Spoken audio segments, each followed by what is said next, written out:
Muy buenas, qué bueno poderles saludar nuevamente. Aquí estamos con la misma alegría de siempre, con el deseo de servir al Señor, contentos de poder acompañarles una vez más. Estamos transmitiendo este estudio en vivo en la plataforma de Facebook y de YouTube, en ambas plataformas. Y queremos invitarles a que usted comparta estos estudios con otras personas que tengan la intención de profundizar en las escrituras, porque estamos haciendo la labor que el Señor nos encomendó. También quiero decirles que queremos extenderles una cordial invitación a que puedan buscar en nuestro canal de youtube.com/diagonal Visión de Fe Misco, para que hay otros estudios, prédicas que estoy seguro serán mucho de su interés en esta intención de alguna manera de conectar con las escrituras. Y quiero decirles que para nosotros es muy importante no solamente volver a la verdad de la revelación como fue dada tanto en hebreo como en griego, sino más allá también de ello contextualizar con la teología, las palabras, las costumbres que se hablaban, porque eso nos acerca a la verdad de la Escritura. Hoy hacemos una pausa en nuestros estudios de Gálatas y vamos a tomarnos 2 semanas. Esta semana vamos a ver un poco de lo que es Pesaj o Pascua. Se le conoce como Pascua, pero ya empezaremos a llamarle por su nombre bíblico que es Pesaj. Y la otra semana, de hoy en 8, queremos invitarle a que usted nos acompañe con los elementos de la Cena del Señor, pero la Cena del Señor como Él la hizo.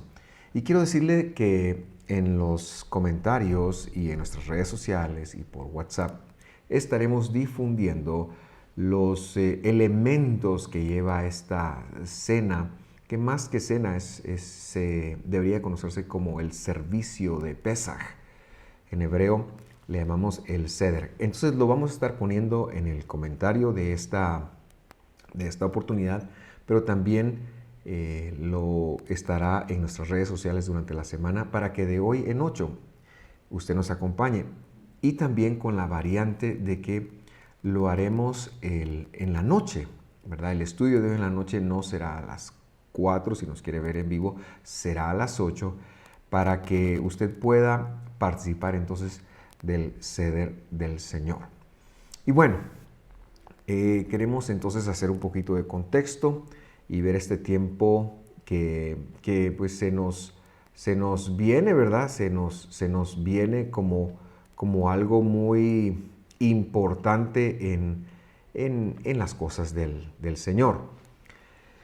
Desde hace algunos años nosotros empezamos a tomar las llamadas fiestas del Señor como citas, es decir, no la vemos como fiestas, sino citas, asambleas de convocatoria de santidad en las cuales el Señor convocaba a su pueblo para tratar asuntos específicos con su pueblo. Nosotros no creemos que estas citas o tiempos del Señor, fiestas, si usted quiere, sean de una religión en particular, sino son de Dios. La Biblia dice que son de Dios y que Él tiene algo para tratar con nosotros.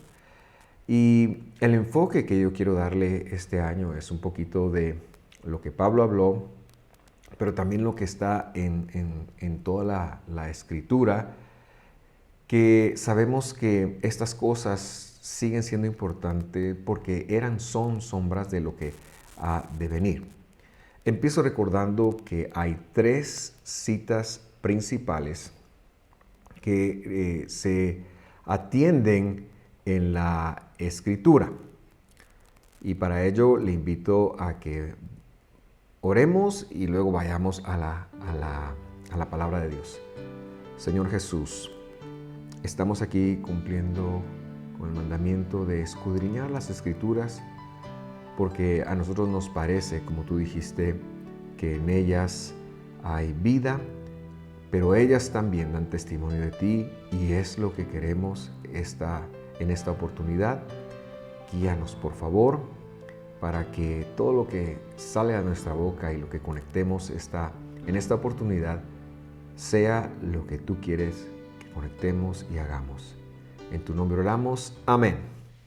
Muy bien, le invito a abrir su Biblia, y si no, pues aparecerá ahí en sus pantallas, en Éxodo capítulo 23, versículo 14. Y dice de la siguiente manera: 3 veces celebrarán, estoy haciendo una traducción literal de como dice la escritura en Éxodo 23, 14, 3 veces celebrarán, le puse entre paréntesis, fiesta para mí, es decir, para Dios, en un año.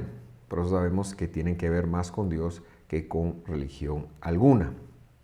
Ahora, es muy interesante que sea Dios mismo el que ordene que se le celebre o se le rememore, que es otra palabra importante, es decir, que hagamos memoria de Él 3 veces al año. La palabra celebrar acá viene de la idea de caminar alrededor algo con admiración, contemplando casi con un temor reverente. Y entonces la idea divina es que nosotros celebremos, recordemos estas 3 fiestas, estas 3 citas que representan un mover profético, y que 2 de esas citas ya han tenido valor, ya han ocurrido, pero que de todas maneras se nos ordena que lo recordemos. Y hay una que sigue teniendo una vigencia profética, pero cuando esta escritura se da, las 3 tienen una vigencia profética. Entonces, las 3 fiestas son, para ir un poquito rápido, panes sin levadura, que iniciaba con Pesaj.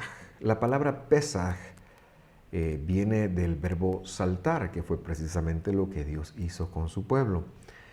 No me gusta tanto asociarlo con la palabra Pascua, porque fuera del mundo cristiano existe la idea de que hay otra Pascua que involucra un conejito, y eso tiene un origen pagano, y como mínimo equipararlo o hacer una equivalencia con el sacrificio que nuestro Redentor, su majestad, el Señor Jesucristo hizo, me parece una falta de respeto.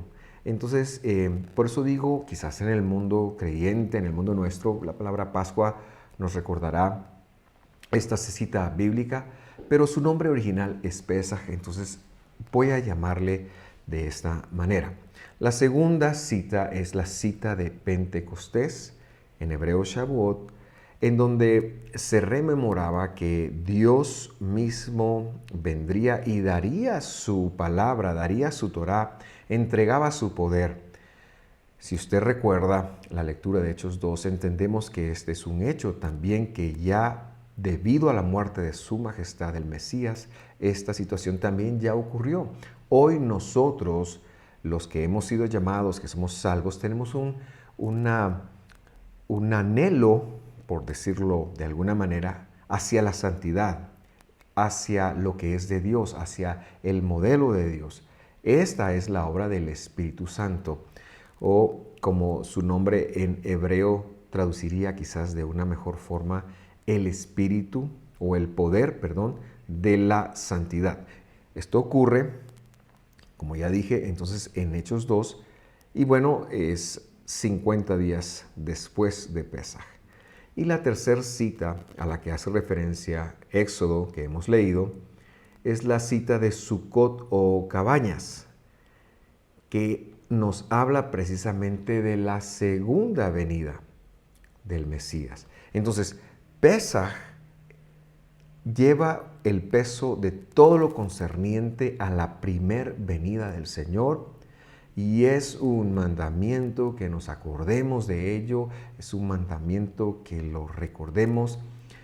En nuestros países, por lo menos en Guatemala, el país de donde originamos esta transmisión, este video, de alguna manera Pesaj no coincide, o casi coincide esta semana. De hecho, es el sábado en la noche antes de lo que se conoce como la Semana Santa.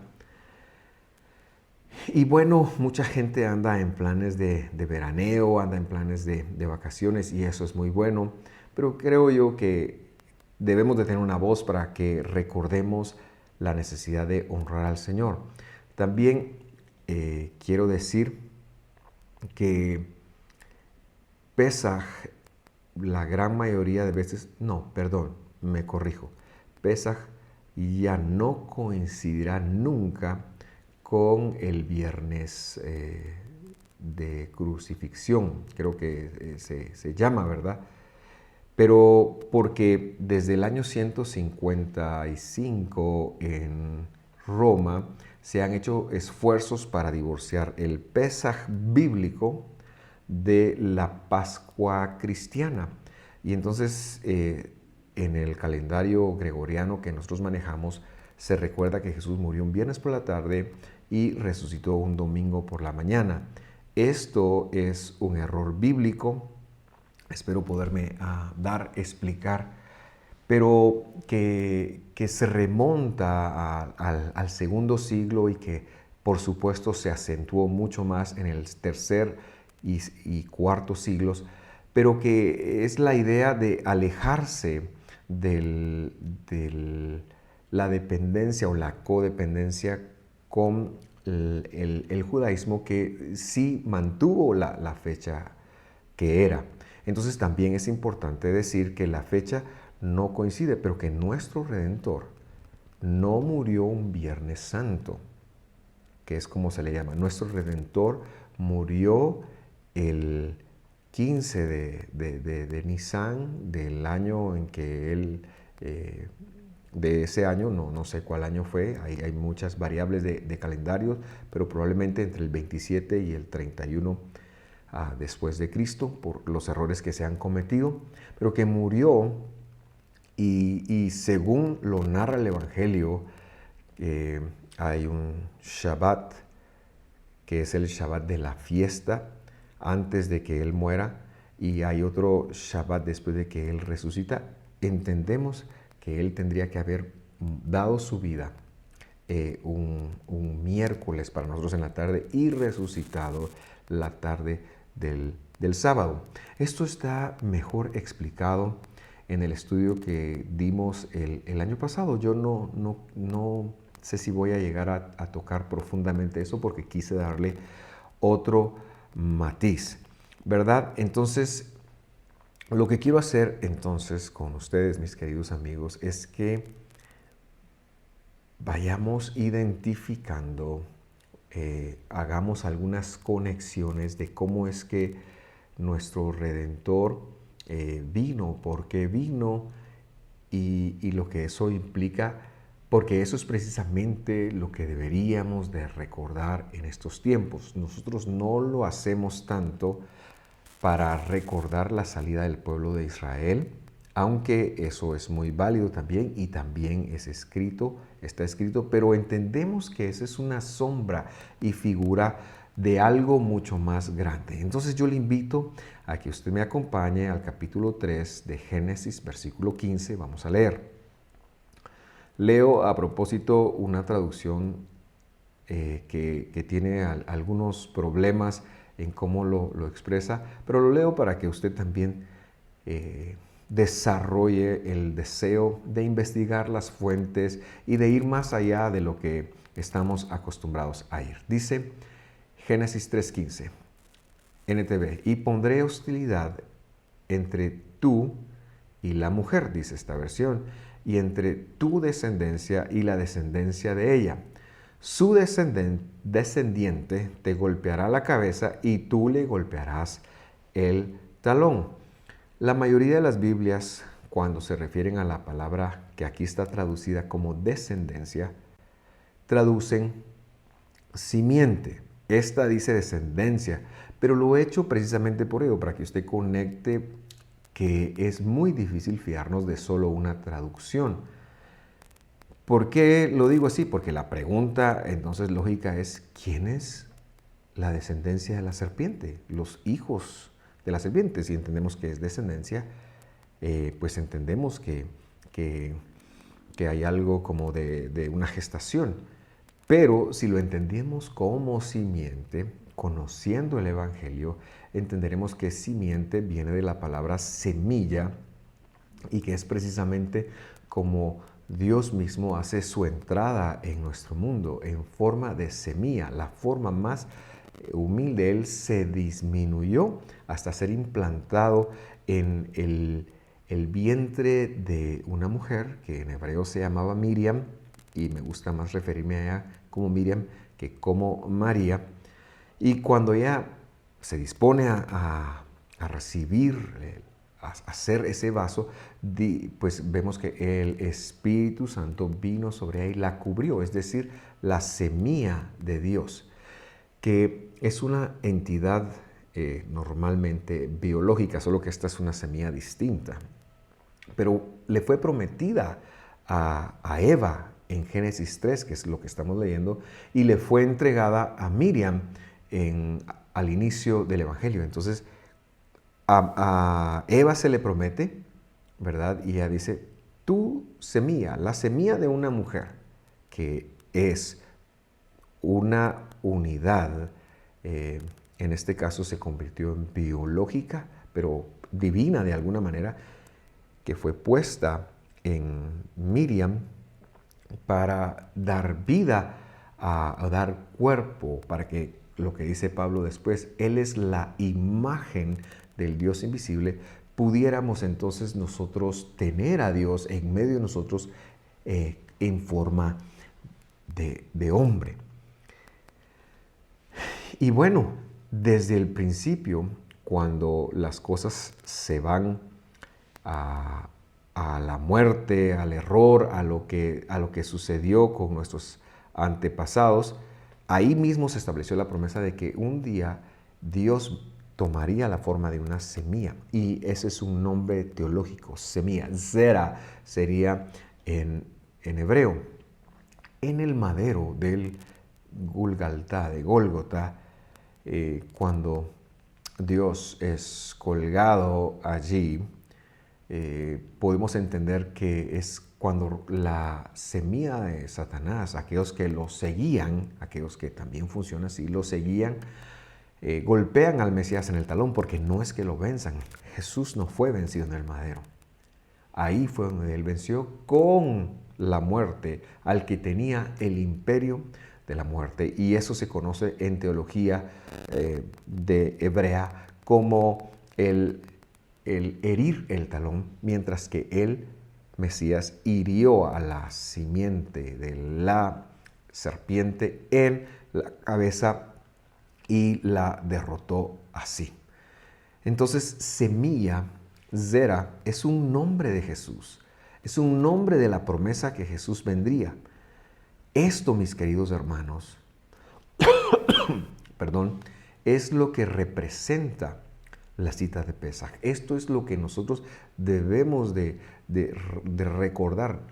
Es algo que tiene que ver con esta lucha cósmica en el mundo de la serpiente, el mundo del mal, y la intervención divina para venir a morar en nosotros y para poner la vida eterna en nosotros. Y eso es lo que Pesaj recuerda, y por eso es que es tan importante la figura, por ejemplo, del Cordero, que lo vamos a ver un poquito más. Ahora, Corintios, en la carta de Corintios, Pablo señala algunas cosas que son muy importantes y que yo quisiera que viéramos en este momento. Le invito a leer primera carta de Corintios, capítulo 5, versículo 6, y me he cambiado a la Biblia de las Américas ahora. Dice, vuestra jactancia no es buena. ¿No sabéis que un poco de levadura fermenta toda? ¿Qué cosa? Pues toda la masa, ¿verdad? Y esta es una imagen que los receptores de esta información en Pablo reconocen muy bien, y que tiene que ver con la fiesta, la cita de Pesaj. Pero sigamos leyendo. Dice, limpiad la levadura vieja para que seáis masa nueva. Y esto es una referencia al mandamiento de sacar la levadura una vez al año y estar en función de los 7 días de los panes sin levadura. Entonces, vuelvo a leer. Limpiad la levadura vieja para que seáis masa nueva, así como lo sois sin levadura, porque aún Cristo, nuestra Pascua, nuestro Pesaj, ha sido sacrificado. Y luego viene una instrucción que no me parece una sugerencia, en donde Pablo dice, por tanto, celebremos la fiesta. ¿Cuál fiesta? Pesaj. ¿Por qué? Porque nuestro Pesaj ha sido crucificado. La semilla fue levantada, se cumplió. Génesis 3:15. Así que celebremos ya esta fiesta o esta cita no con la levadura vieja, es decir, la forma antigua de pensar, ni con la levadura de malicia y maldad, o sea, la forma de manejarnos, sino con panes sin levadura de sinceridad y de verdad, que cuando nos sentemos y que el pan no tenga levadura, también nuestro corazón esté lleno de sinceridad y de verdad. Pablo entonces deja claro que las primeras comunidades celebraban Pesaj. De hoy en 8 también tocaremos un poquito el contexto histórico que estoy seguro que le traerá mucha luz a usted con respecto al capítulo 11 de Corintios, en donde Pablo regula lo que llegó a conocerse, pero que no es tanto bíblico como la cena del Señor. Pero bueno, no nos adelantemos. Entonces, Pablo deja claro que las comunidades antiguas del primer siglo celebraban Pesaj y es muy fácil conectar que históricamente es don Justino y don Aniceto en Roma en el año 155 los primeros en decir debemos de divorciar a la fe, ahora sí ya más cristiana, pero de sus raíces dentro del mundo hebreo, debemos de divorciarlo y debemos de sacar y vamos a hacer otra cosa completamente distinta a Pascua. Pero la verdad es necia y el hecho de que ahora lo hagamos de otra manera no implica que esta era la forma como ellos lo hacían. Yo le invito a estudiar y a conocer. Muy bien, vamos entonces a tomar el libro de Éxodo y vamos a ver y hacer algunas conexiones con respecto a lo que Pesaj representaba. Éxodo capítulo 12, versículo 3. Una instrucción de Dios a Moisés y a Aarón, me parece. Hablad a toda la congregación de Israel diciendo, el 10 de este mes, cada uno tomará para sí un cordero, según sus casas paternas, un cordero para cada casa.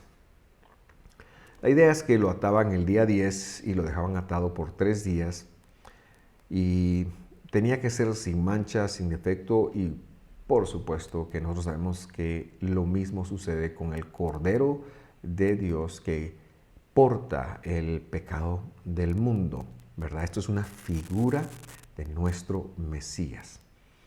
Versículo 6. Ahora de Éxodo 12. Lo guardaréis hasta el día 14 del mismo mes. Entonces toda la asamblea de la congregación lo matará al anochecer. Es decir, en el día 15. Porque les recuerdo que los días en hebreo, en el calendario bíblico, empiezan con el ocaso del sol, con la puesta del sol, ¿verdad? Entonces, lo que hacían ellos, para corregirme un poco, es que se mataba el cordero en el día 14. Y en el judaísmo o en la fe de Israel, porque judaísmo, como lo he dicho, esa palabra es muy amplia y realmente en la época de Jesús no había un judaísmo como religión, sino habían varios partidos políticos. Así que en la vida de esos partidos políticos lo que hacían era que los sacerdotes tomaban un día a partir de la madrugada para degollar para decir si eran aptos o no eran aptos los corderos, los degollaban y luego los distribuían. Se tiene información que en Pesaj, en tiempos de Jesús, se sacrificaban alrededor de 18,000 corderos para, usted podrá imaginarse todo ese trabajo, toda esa sangre, pero era como se celebraba. Cuando Jesús está en juicio, también usted ve que hay un montón de gente ahí, hay muchísima gente. Ellos no es que estén esperando el juicio a Jesús solamente, están esperando, están haciendo como espacio para recibir su carnero, su oveja, que era la comida de Pesaj. Pero bueno, en Éxodo entonces ellos aplican la sangre del cordero, usted recordará, y el ángel de la muerte no pasa. Eso es una figura de que un día nosotros venceremos la muerte. Versículo 8. Y comerán la carne esa noche, asada al fuego, y la comerán con pan sin levadura y con hierbas amargas. Como los días del calendario bíblico empiezan con la puesta del sol, entonces estaríamos hablando que el 14 en la tarde ya se empezaban a comer pan sin levadura, pero el 15 en la noche es que ya se comían el cordero el cordero de Pesaj. Ahora, en hebreo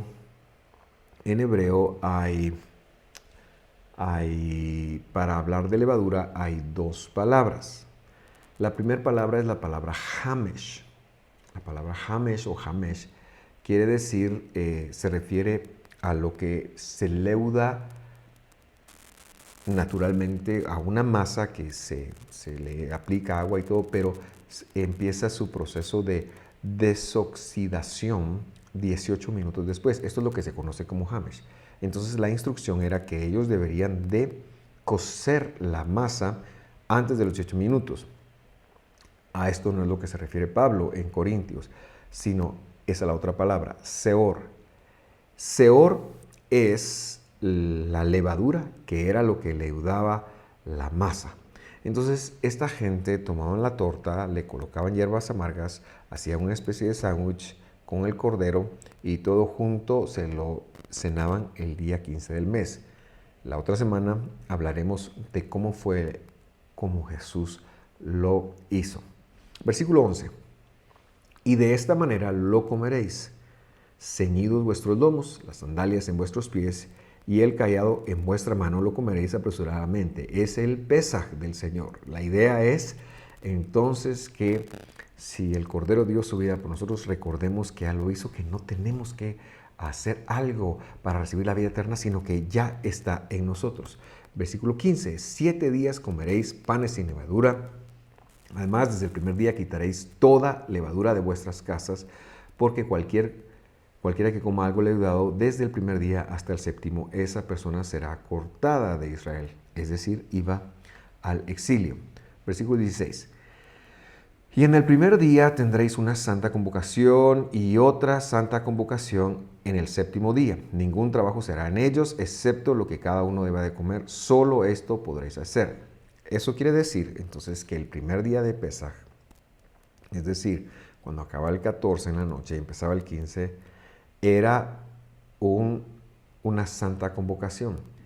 Y en la cultura de la fe de Israel del primer siglo, pero eso aún desde antes, se llegó a conocer esta fecha como Shabbat. Por eso cuando el Evangelio habla de que era el día de la preparación, es el 14, y luego dice que era sábado después.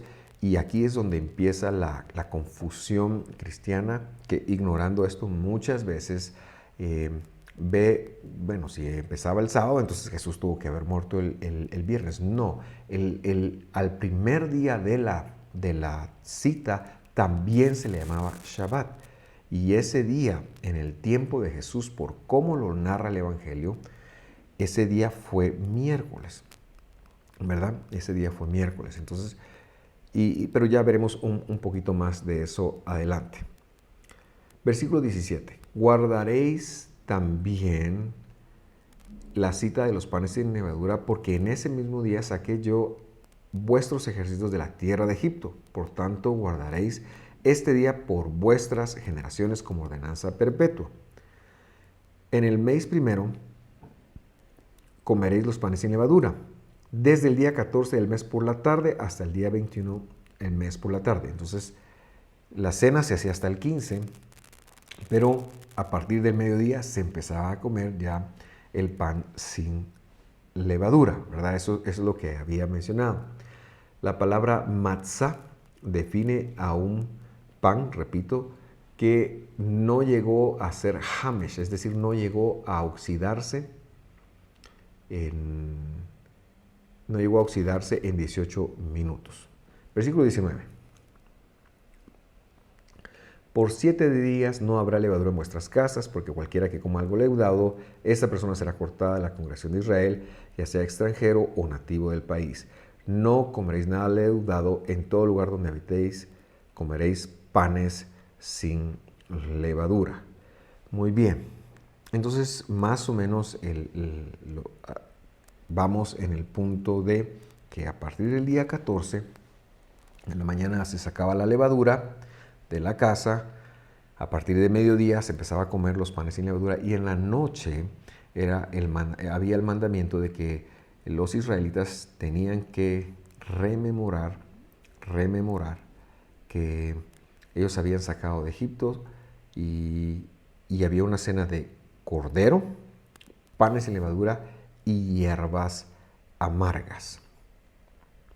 Entonces hasta aquí esto es como era Pesaj, pero también hemos agregado el peso teológico de que esta cita apuntaba a recordar la primer venida del Mesías, en donde Él vendría limitado, no vendría plenipotenciario a cambiar el mundo, a hacer justicia, vendría como siervo.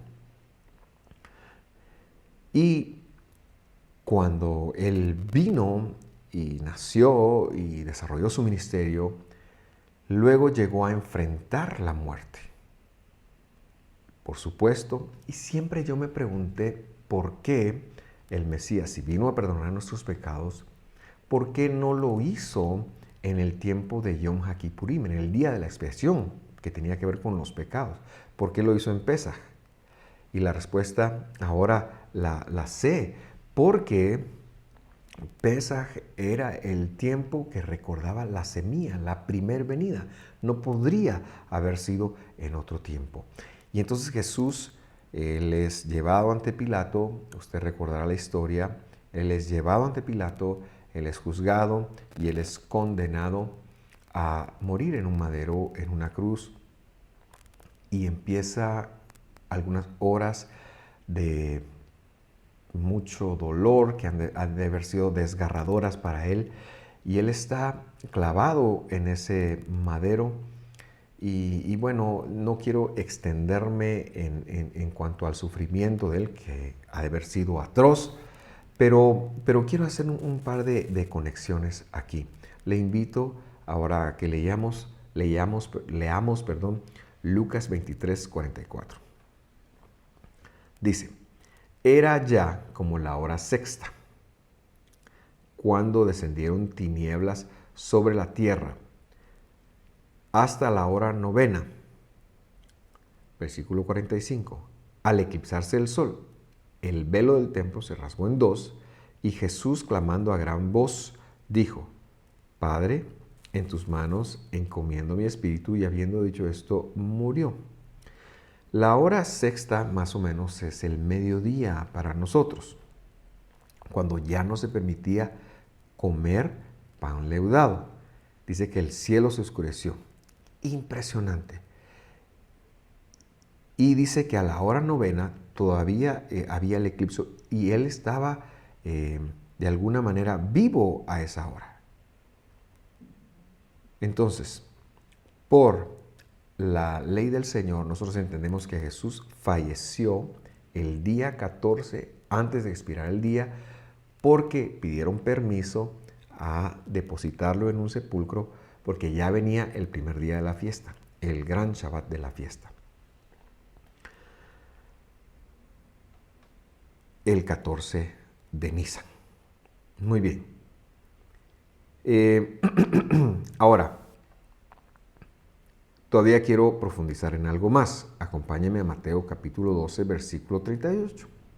Dice, entonces le respondieron algunos de los escribas y fariseos diciendo, Maestro, queremos ver una señal de parte tuya.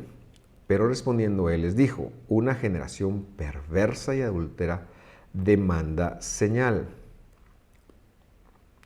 Ninguna señal se le dará sino a la señal de Jonás el profeta. Porque como estuvo Jonás en el vientre del monstruo marino 3 días y 3 noches, así estará el Hijo del Hombre 3 días y 3 noches en el corazón de la tierra. El corazón de la tierra no se refiere a otra cosa más que al sepulcro. Corazón de la tierra es una forma de decir sepulcro en hebreo, o Sheol. La palabra Sheol se refiere también a sepulcro.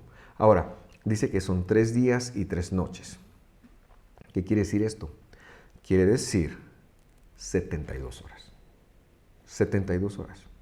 Quiere decir que desde el momento en el que Jesús falleció hasta que resucitó, el modismo hebreo y la costumbre, la lectura correcta nos llevarán a entender que Jesús estuvo en el sepulcro durante 72 horas.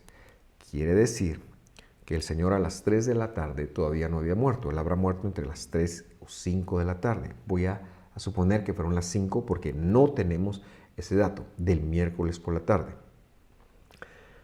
De miércoles a las 5 de la tarde a jueves, primer día, 24 horas. De jueves a viernes a las 5 de la tarde, 48 horas, segundo día. De viernes a sábado a las 5 de la tarde, 3 días y 3 noches. El día bíblico en que Jesús resucitó fue un sábado por la tarde. Las mujeres lo fueron a ver hasta el primer día de la semana y eso lo sabemos que queda correcto. Leamos Lucas 24:1. Pero el primer día de la semana, al rayar el alba, las mujeres vinieron al sepulcro trayendo las especies aromáticas que habían preparado y encontraron que la piedra había sido removida del sepulcro y cuando entraron no hallaron el cuerpo del Señor. ¿Por qué las mujeres fueron hasta el domingo por la mañana? Porque el sábado era muy importante y en la latitud norte, por esta época más o menos estaría oscureciendo a las 7 de la noche. Entonces hasta las 7 de la noche no tendrían ellas la posibilidad de salir. Pero una vez oscuro, las mujeres ya no salían. Por eso que cuando tienen el primer atisbo de sol al siguiente día es que van y encuentran la puerta, la piedra removida. Pero Jesús no resucitó el domingo, resucitó el sábado, si nosotros somos escriturales. Muy bien, cuando Jesús está en el madero, ya vimos, el velo se rompe. El velo tenía 2 querubín. El velo tenía bordado 2 querubín, representando a los querubín que evitaban el acceso al huerto del Edén en el capítulo 3 de Génesis. Y cuando el velo se rasga, la obra del Mesías implicaba que ahora nosotros tendríamos el acceso a la vida eterna. Ya la vida eterna es una realidad, está en nosotros. No solo tendríamos acceso a la vida eterna, también tendríamos acceso al Espíritu de Dios, al Espíritu Santo, al poder de la santidad en nosotros. Eso fue lo que ocurrió. El Cordero Pascual, el Cordero de Dios que porta, que quita el pecado del mundo, vino, dio su vida, entregó su vida por usted y por mí, para que el acceso a Dios no estuviera imposibilitado por ninguna fuerza cósmica, espiritual ni nada. Hoy en día tenemos acceso a Dios y a que el Espíritu de Dios viva en nosotros y para que nosotros podamos vivir para Dios. Yo estoy maravillado por eso y quiero decir que este Cordero que venía a cumplir todas las promesas, todo lo que representaba Padre, el Padre, las promesas son el Padre. Todo lo que representaba, Él lo venía a cumplir. Eso es lo que rememoramos. Eso es lo que es Pesaj para nosotros y por eso no podemos verlo como una celebración de alguna religión, sino como una cita del Señor. Con esto en mente yo quiero invitarlo y desafiarlo para que la próxima semana usted nos sintonice a partir de las 8 de la noche. Vamos a estar subiendo el video. No se preocupe si usted no entra a las 4, estará a partir de las 8. Si usted lo puede ver en vivo, pues mejor, pero no se preocupe si no lo puede ver en vivo.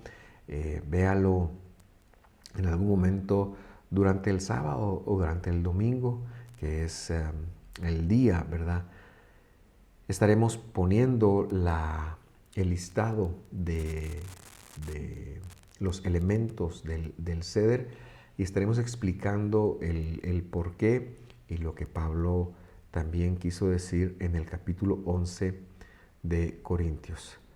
Muy bien, quedo muy agradecido por su atención y quiero cerrar con una oración para que el Señor nos motive a estudiar, nos motive a conocer su palabra y sobre todo nos motive al entendimiento de la misma. Padre, bendito seas tú, que desde el momento en que todo se arruinó, propusiste la medicina, evidenciaste, evaluaste que solamente tú podrías venir a rescatarnos, solamente tú podrías venir a salvarnos. Y eso fue precisamente lo que hiciste. A ti toda la gloria por los siglos de los siglos. Bendito seas tú, amo del universo. Con alegría, con bendición y con gratitud te celebramos en el nombre de Jesús. Amén y amén. Gracias por sintonizarnos. Lo esperamos la próxima semana. Bendiciones.